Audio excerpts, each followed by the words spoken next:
we were overseas, this recently though. We just did a rap, Gods of Rap tour. So we were all over there, and Meth didn't go on that tour or whatever, for whatever reason. It was comments being made about that, you know what I mean? Like, a lot of people were commenting about it. Because he went on Twitter, actually he set it off. Went on Twitter and said something. And then all these comments just started coming through, and he just went into a frenzy with everybody on those comments, you know what I mean? Obviously, a lot of people had words to say about that, had opinions about that, and it kind of rubbed Meth the wrong way, So, he has his struggles or difficulties with social media, let's say that, Yeah, so here's a wild tour story that actually started off in New York at the Rock the Bells in New York, and basically came to a head at the LA show, Rock the Bells show in LA, actually. With the situation with Joe, obviously Joe made earlier comments, I believe it was about Meth and Red or whatever, that's how it originated, if I'm correct, right?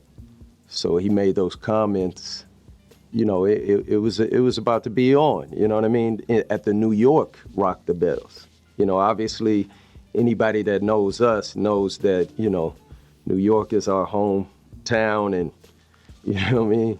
We show up to everything deep. We got family, friends. It's just, anytime we do New York, you're going to see, at least 400 or 500 of us, So I get a call from Kino, because I know Kino. I mess with Kino or whatever. Actually, that's La the Dark Man's cousin, I believe. Yeah, so Kino reached out to me. Kino being the manager of Slaughterhouse at the time, Royce 5'9", that whole background. He reached out to me, obviously trying to, bring a resolution to the conflict or whatever, right? So, obviously, I said so I reached out to Meth, everybody, trying to talk about the situation. And then obviously I knew, my connection, obviously, or relationship to the streets, and me knowing those individuals that would be the ones to pull the trigger basically on that situation.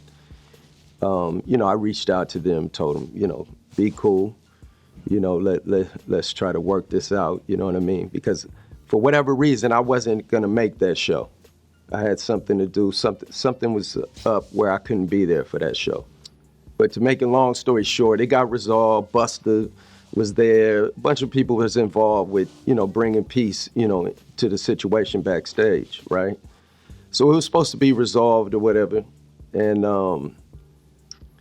so Budden, after the show, he comes out with another comment about like, yo, yeah, it's all good with Meth, but as far as the other clan, they can still get it, or something to that, I'm paraphrasing, right?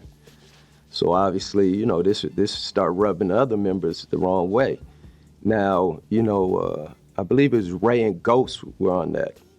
I think it was a Ray and Ghost on that Rock the Bells.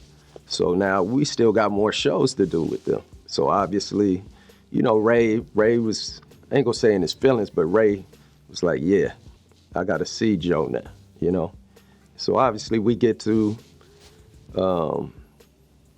Rock the Bells early for whatever reason. We wanted to see somebody else perform or whatever the case may be. So we get there early, and here comes Joe rolling up, solo, going into his trailer. But, I told Ray, for me, I wasn't into all that, you know what I mean? For me, it was like, I feel like, yo, you giving this cat more shine by, handling him or whatever the case may be. But, Ray wanted to have words with him or whatever, so they went up into the trailer, and whatever happened or whatever the case may be in that situation. And then after that, it was crazy because, me knowing the streets and knowing everything, everybody else got comfortable after that situation, to be honest. Me, I'm seeing the movement. You seeing cats coming in 10s and crowds of 20, like, and this crowd is just getting bigger and bigger. You know what I mean? So where it was like, You talking like they probably were about 80 deep out there, you know, maybe 100. And, you know, it ended up being, you know, Crooked Eyes, you know, peoples from out of Long Beach and LA in general.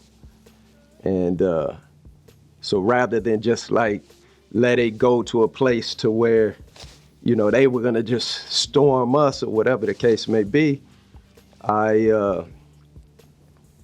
you know, I approached the situation like, you know, Royce and then obviously there was a brother there that was, you know, the lead spokesperson, let's say, for that situation. You know, we talked through it. You know, that was, to be honest though, that was the biggest, to me, the biggest impact of that situation was that we were able to talk as men, you know what I mean? Before, because it could have got ugly out there, for real. And we were outnumbered in everything, but obviously, you know, I ain't gonna speak for nobody else. I know me, like I'm gonna go, you know, I gotta still do what I can for myself, you know what I mean, in that situation. You know, we probably would have got handled, but you know what I mean, it could have turned ugly. But we were able to talk as men and resolve the situation, you know what I mean? Because it was intense backstage. Anybody that was there, they know how intense it was back there. It was tense, you know. And you know, it was certain things that came out. Actually, I think you can go online and there's a video or something from, you know, little clips or whatever. We actually ended up, it's crazy because, you know, back then, that's really when that filming every moment and everything. So it's like, you know, it's cats grabbing phones, smashing phones, everything happening, you know, to try to keep the, you know, people from recording this situation. Few things got out there though, but that was basically it. Well, obviously, you know, everything was about respect, you know, in that situation, especially coming back from the older days of hip hop and everything was respect and certain things like that. You know, obviously, like you said, we were known from, that's something that anybody knows, Wu-Tang, you know, especially you go on the East Coast, you know, you're talking 300, 400 showing up to every show, you know, but it wasn't a matter of just respecting. What it was in that situation was obviously that Meth came out and said that.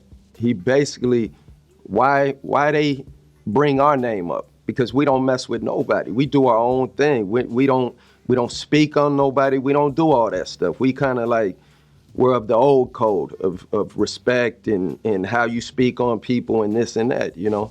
So we were basically under that understanding, right? But to go to that situation too, you know, obviously, so Crooked Eye, when you say how they felt about us coming up there, whatever the case may be, into LA, doing that in LA, obviously Crooked Eye is from LA. So he took that personal in a sense to where he like, hold on, how they come on this is my city. You know, obviously they felt a certain way about Joe going out on his own because he's supposed to be with the crew. He should have arrived with the crew or whatever, right?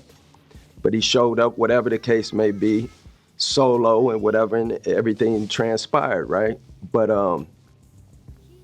you know, it was more of a situation to where we felt like, you know, just like, you know, kind of like on the streets, yo, we gonna handle it when we see it. It's on site type thing. We not thinking, oh, we disrespecting Crooked Eye. That was never the intention, was to disrespect Crooked Eye, disrespect LA cats, because, you know, I rock with a lot of LA cats. My family from out of LA. That's how I had so many ties to LA early on, before Wu. You know, it was always a matter of, it wasn't something like pre-plotted. It was like something that happened in the moment. He's here. Oh, we got to handle this. You know, like I said, I would have handled it different just because I felt like, you know, I kind of understood Joe. That was what his intention, to get things riled up or whatever the case may be, you know. No shade or disrespect to Joe now, you know, because, you know, we all made amends of that situation or what have you. and there's common respect. You know, he's doing his thing. It's all love. But in that situation, cats felt it had to be dealt with. It wasn't, like I said, a slight against Crooked Eye or L.A. cats or whatever the case may be. Just like I'm sure L.A. cats, if they was in New York and it was an on-site issue, they gonna handle their business best they can, win, lose, or draw, you know? So that's how we felt about it. So we were on tour one time, right? This is early 90s, just starting off and all that, right? We're on tour, and basically something happened with the promoter or whatever. He reneged on what he was supposed to, as far as funds, and certain things transpired, right? So we're in the hotel, and obviously at the hotel we, you know, made relationships with everybody that works at the hotel, the front desk, all that. You know, they loving us. I get a call to my room, like, you know, in the morning or whatever, like, yo, it's police everywhere down here trying to arrest y'all, right? So, man, we grabbing everything, like just jumping up. Everybody's jumping up, right? And grabbing their clothes, just throwing stuff in suitcases. I think even the hotel people come up, right, and are helping us, and we're going down the staircases now. So they're stalling them. They're gonna send them eventually up to the hotel rooms or whatever, because I guess they got no choice or whatever. But they're stalling them for us. We're going down through the exit stairwells to where you know, our vehicles were. And we end up, at that time I had a house, or access to a house, let me say that, out in the countryside, big house, huge house. So we all end up at the house. Well, part of that is funny because when we get there, one of our tour support guys, this cat is knocked out. You know what I mean? I don't even know how you can be that knocked out. So it's like, you know, at that point, he won't get up to get out. So we just start having our way. Like, cats is painting his fingernails, cats is putting lipstick on him, flour in his hair, you know, eggs, looking like eggs dripping out his mouth, and just had their way with him, you know what I mean? Then he finally woke up. We actually recorded that, and the person that recorded that actually ended up losing it in I don't know, some type of storm maybe, or something happened, whatever. They ended up losing that footage.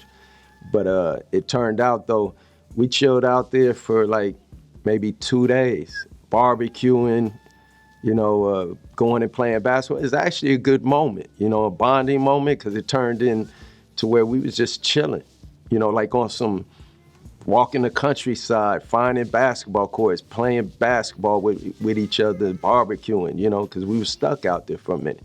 And we were trying to see, you know, what's going on. Can we fly out? Are they going to rush us at the airport? It was all that going on at the time. Do we need to drive out of here? But yeah, that was probably one moment that had some humor that I can remember in it, you know. Yeah, the reason that the police were there was because the promoter called the police on us, basically. So the incident happened the night before, obviously, and we wake up the next morning, police in the hotel looking for us.